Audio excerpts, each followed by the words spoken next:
Facilities that make this program possible are provided by the City of Highland Park. Programs are produced independently by members of the community. The City of Highland Park is not affiliated with the following program or the producers of public access programming and is not responsible for the content. The following program does not reflect the opinions of the City of Highland Park.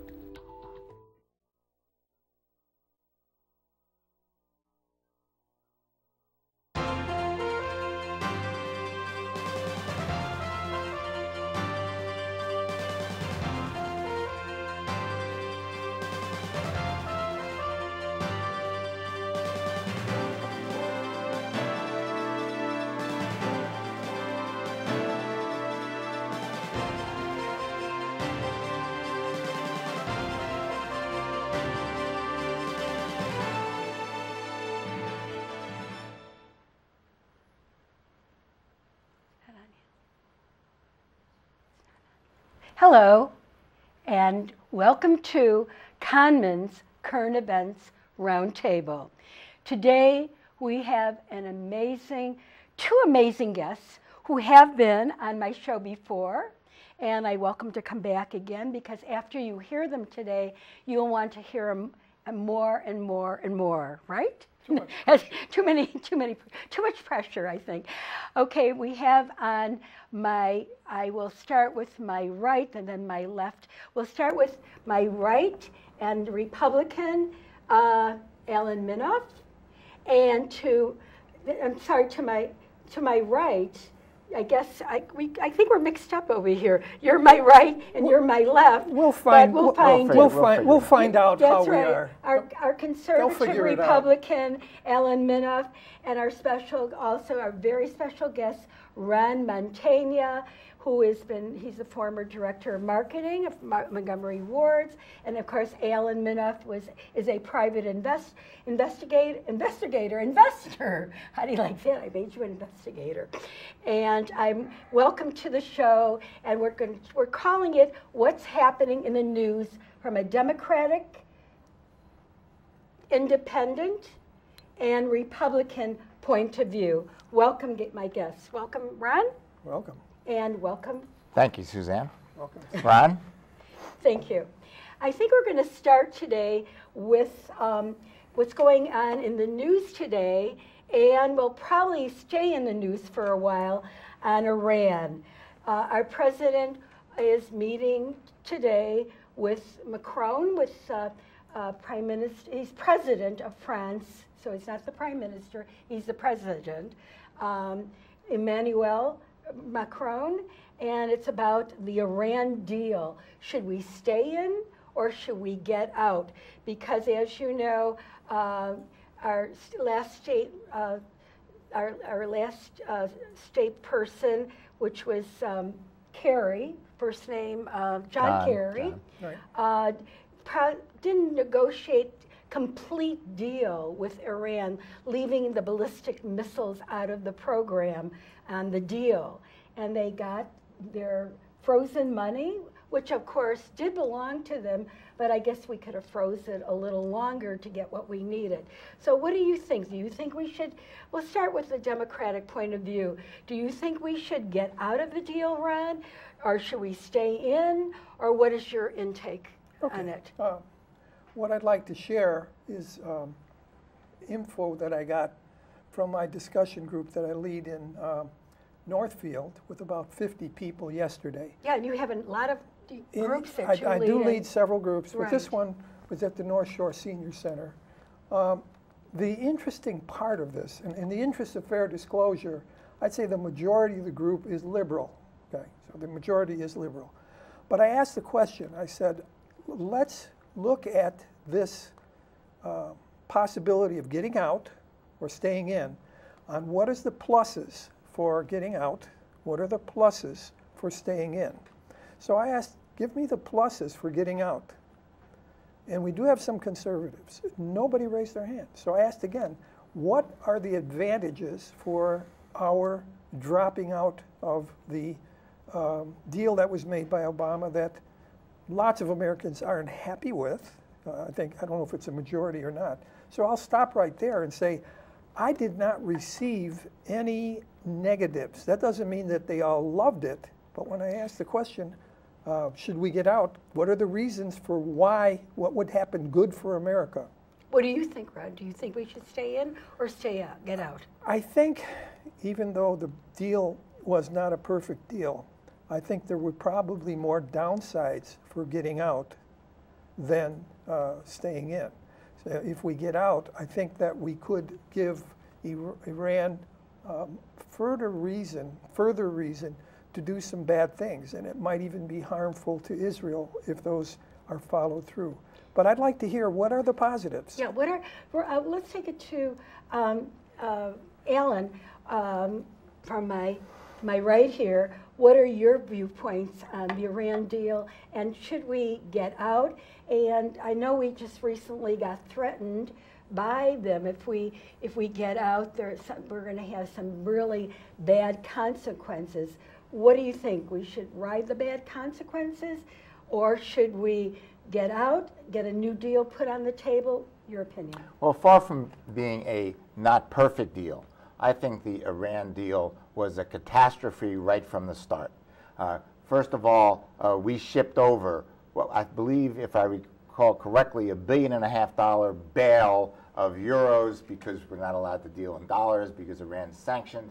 And Iran promptly turned around and used that money to finance Hamas and in Gaza, which is they pay, and the Palestinian Authority pays everybody who goes into Israel to murder innocent men, women, and children, gets financed, paid for life out of those funds. So this was one of the legacies of this terrible, terrible program.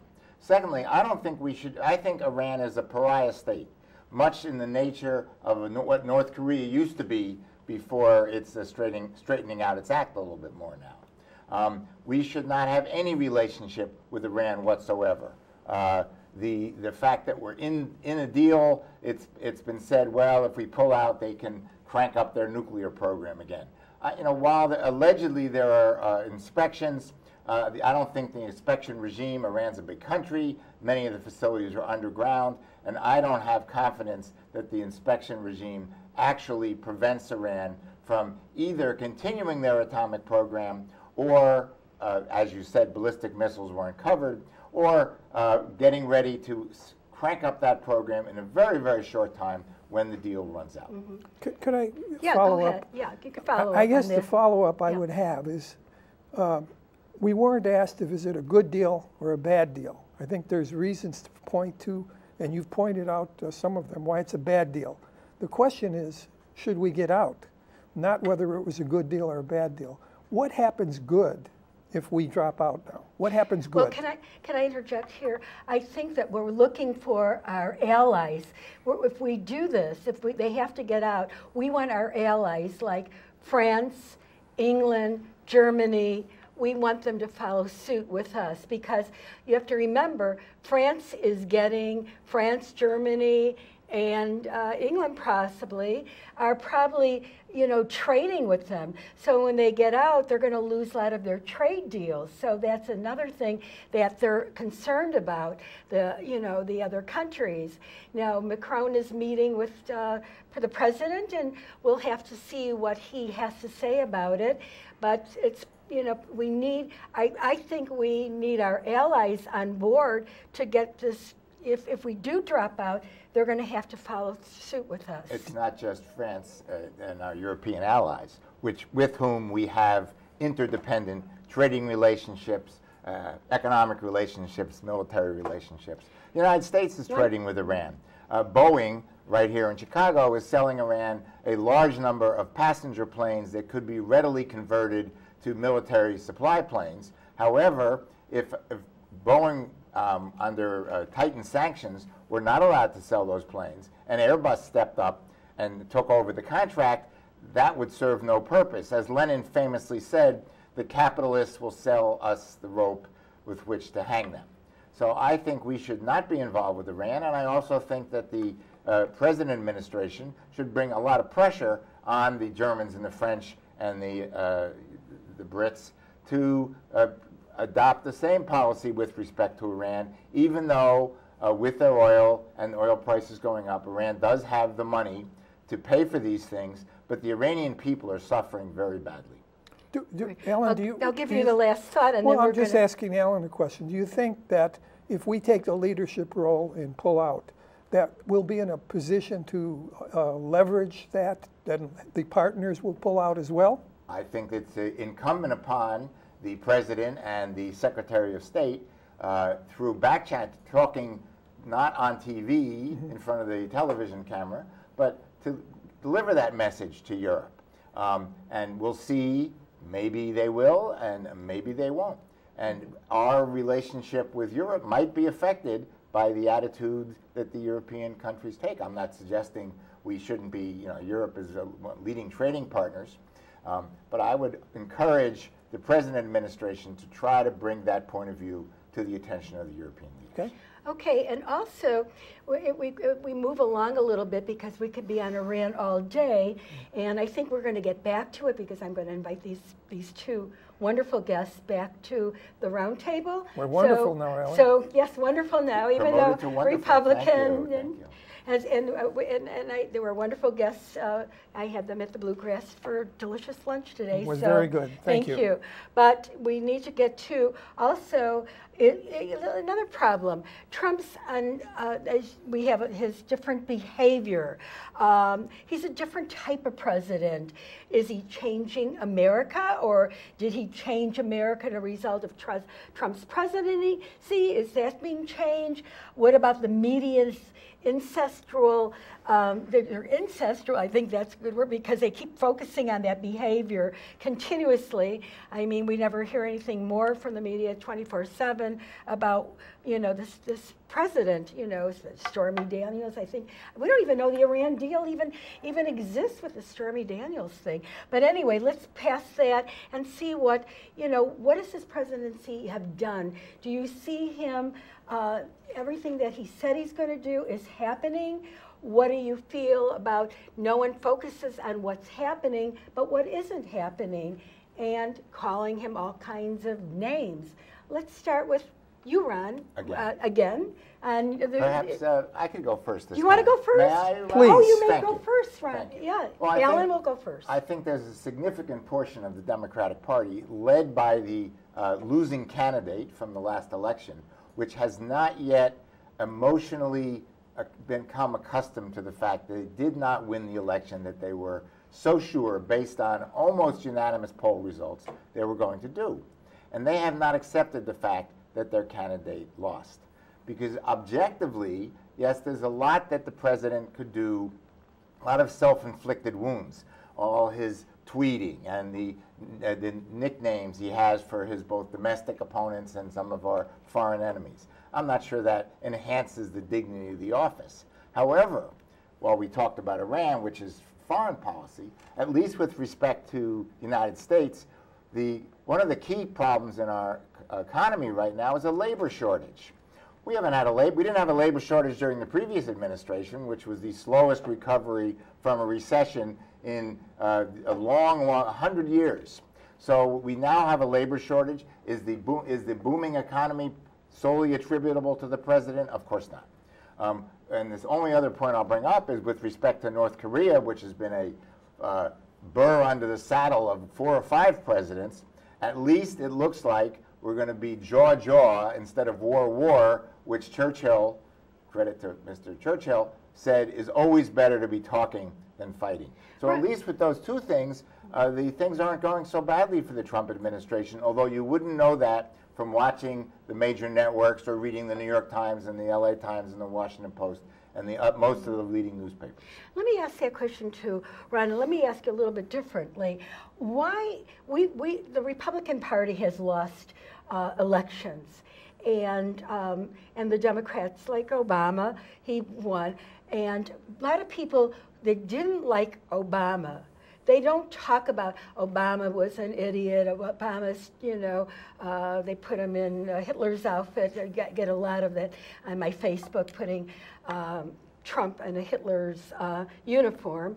But what they talk about what they didn't like. They didn't like his program on health care, the Obamacare. They stuck with the programs that they didn't like, or maybe they didn't vote for. Why are the Democrats making fun of Trump, yet they could make fun, or they could, it's okay that they don't like his programs or some of the bills that he passed. Why don't they focus on that? Why are they focusing on the man? We never did that in our politics before. I think maybe one time with George Bush that they made fun of his reading ability, but otherwise nobody really made fun of the president. They made fun of his dealings or his laws or his movement. Let me respond to both of you this way, okay?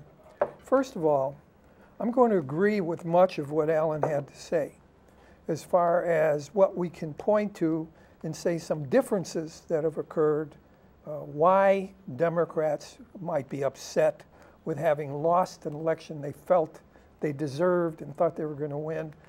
They were jumping ahead and basically seeing President Hillary. It didn't happen, okay? I would look at it from a marketing perspective, and that's how I tend to look at stuff, not analyzing it more than that. I think your marketing abilities allow you to do that. Okay, well, the American people have basically said in the 2016 election, we don't want business as usual. We want to change. We're going to try it this way. You could say in many respects that Trump was not a Republican, but he co-opted the Republican Party to win the presidency. And he was smart enough to do that.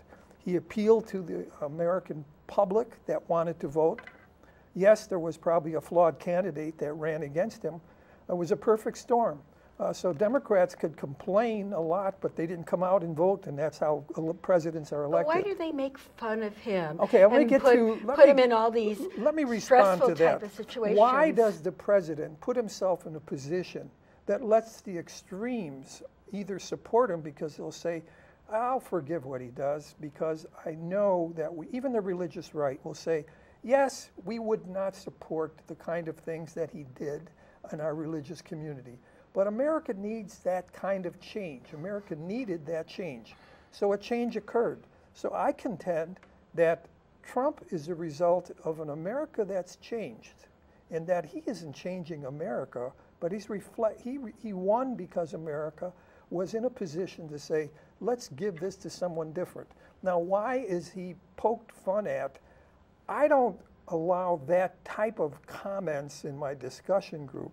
I do know there are people that feel that way that will point to things. I know you don't, but why are people doing that? Because Trump opens himself up with his tweets and his language and some of his positions, which change on a daily basis, sometimes within the same day, that allows people to say easily, you know what?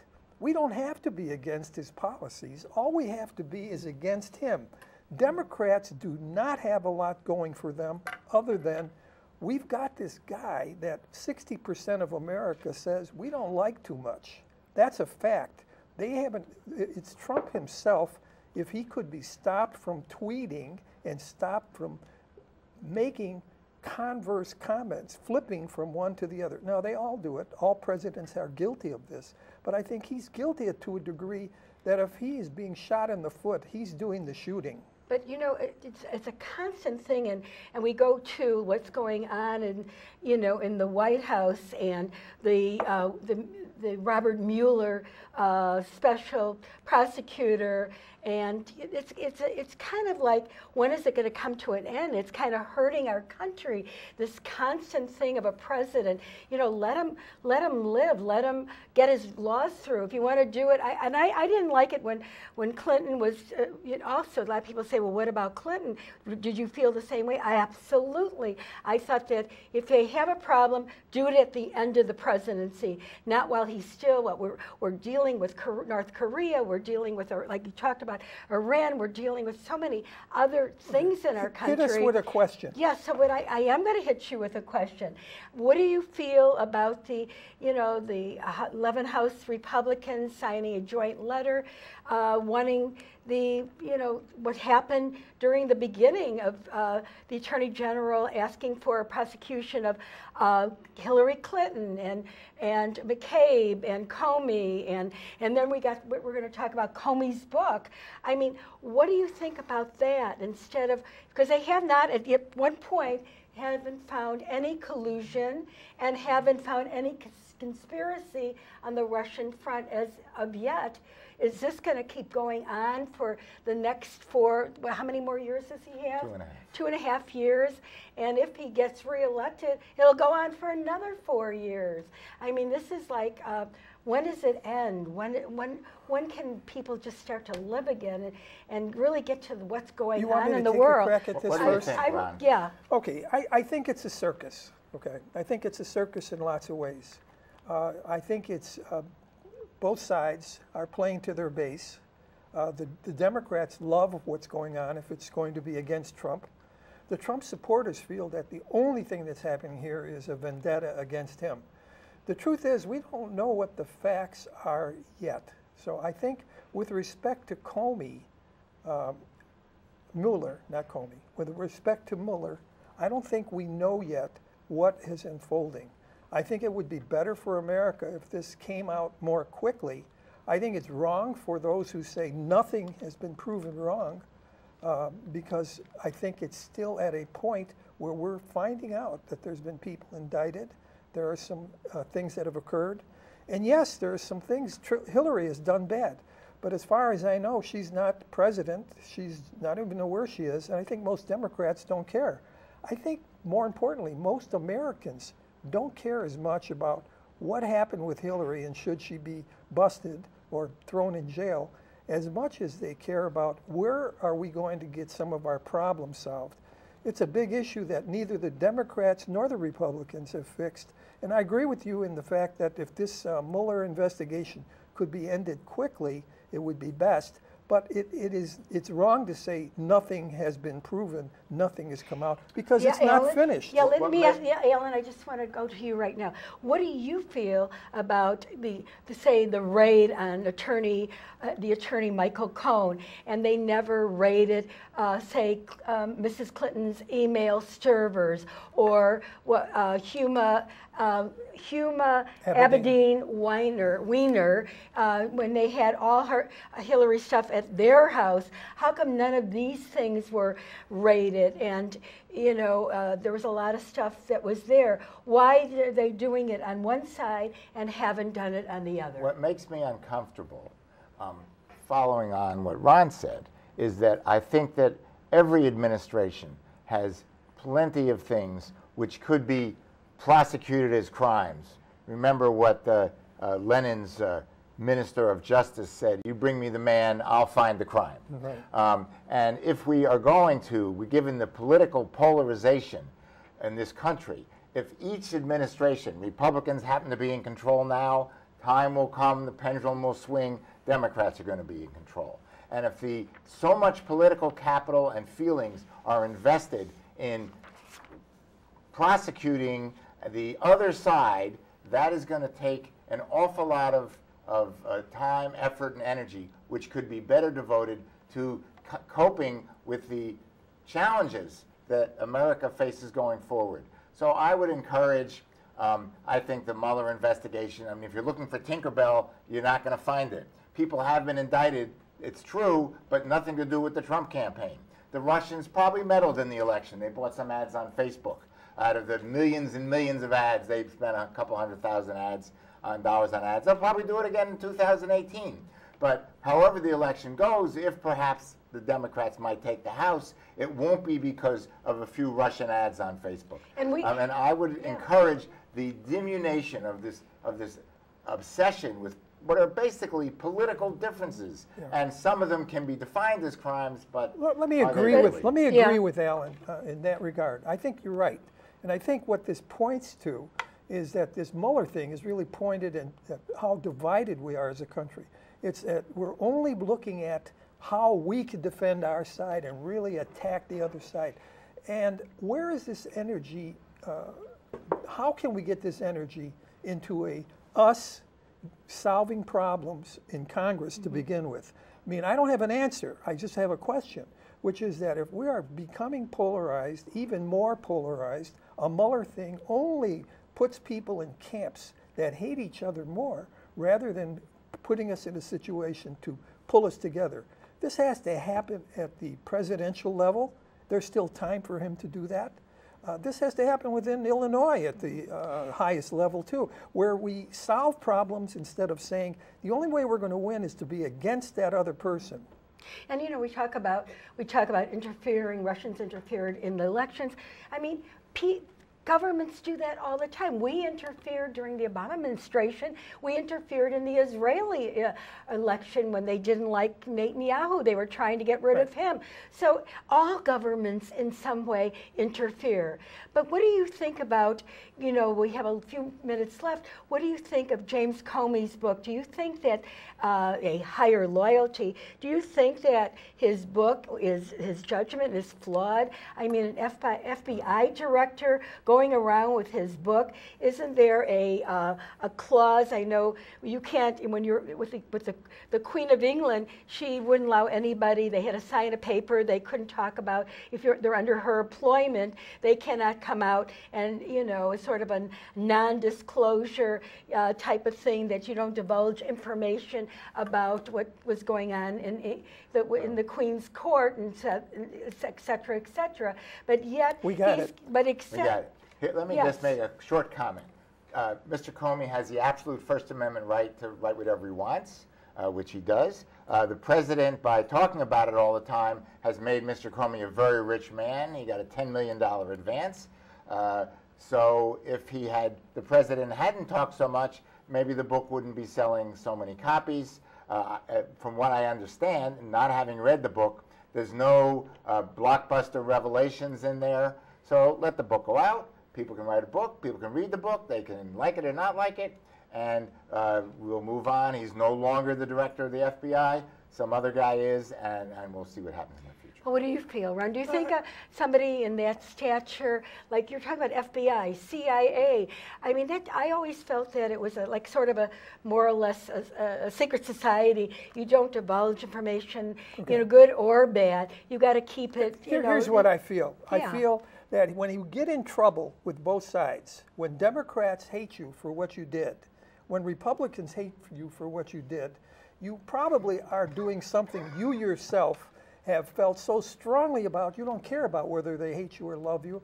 So I think Comey has said his piece. I think he believes it's totally true. I don't think he's lying to himself. He may be wrong, but I think he will sell a lot of books, and no, like Alan, I have not read it. And I won't. Yeah, a lot of us won't read it. I'm no interest. I've lived through it. I don't have to read about all the dirty linen. And It's again another point of how we're divided. And also, we have a couple of minutes about, I don't know if we can get through this, on sanctuary cities and California. What do you feel? Quickly, I think we can. Let me give a quick answer. Yeah, quick answer and from it's- both of you. You give a quick Okay, answer. real quick. I'm just going to say this. I think that there are illegal immigrants, and I think that there are way fewer problems with the illegal immigrants with respect to our safety and our economy, because they, more than anyone else, try to avoid being in any trouble situation. And if anything, we probably need, I hate to say this on screen, but we probably need more of them in order to take care of the low-income jobs that Are you our talking Americans, about illegal immigration? Yes, that's all I'm Yeah, talking about. That because- there is very few problems that illegal immigrants take part of. What about a lot of these gangs, my feeling though, with that are going into gangs? My feeling with sanctuary cities is that states, cities do not have foreign policy. That is the purview of the federal government. Yes, with any large group of people, there are going to be bad apples. All the M13 guys, bad apples. Probably pretty easy to find because they're very heavily tattooed. So they're not exactly hiding out. But we have a labor shortage. There aren't enough people who want to work to do the jobs in this country that we need, and that would be filled by legal immigration. I see our credits are going down. I want to invite both of you back because we're just hitting the surface on some of these topics I really want to go into deeper, and I'm really happy. We could get along very well. We got the left, and we got the right, and we got the center, and we're not yelling at each other. We really enjoy each other, And Thank you, Suzanne, for having us on. And this is the way things can get done, you know, in politics. People don't have to yell, scream, put bad stuff on Facebook, and we can get along really well together if we try. And as long as there's conversation, I think that's the most important thing. That's the only way.